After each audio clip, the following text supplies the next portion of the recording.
Lietuvoje didi šventė, ploja Katučių krašto bankininkai.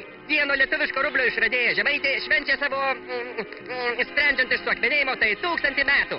Žinot, kad senė mėgo rašyti, giriasi savo žiniom finansistas Rickevič. Ji buvo geresnė net už Steveną Kingą, žavisi kasininkės Ievutė ir Aušrelė.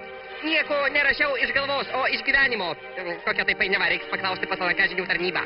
Lietuvos laisvės priešai ir ne tik svetimi pavergėja, o ir savieji darbo žmonių išnaudotoja. Neblogai čia senė užlenkė kraipo galvą Algirdas Mykolas Burokėvič. Te gyvuoja vieno lietuviško rublio išradėja ir grafomanė Julija Žemaitė. Valio!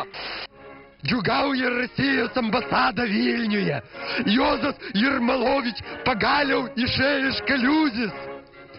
Nuožmės ambasados darbuotojų mordas liudija apie naują Rusijos подножки Landsbergio režimui. Pianist prokletai. Mes Jermalovičių nuvešim į Maskvą, sako ambasadorius.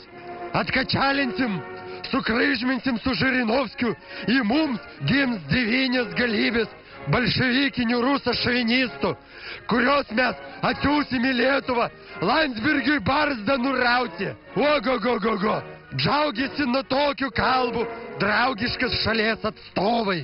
Nepamirškime į Viljamsą išvaryti, loja benzinas spekuliantas Ivanas Polivaičik.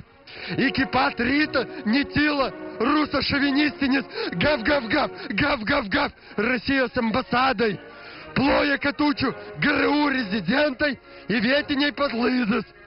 Цигевоя Россия, Цигевоя Ермолович, Цигево... Да здравствует СССР!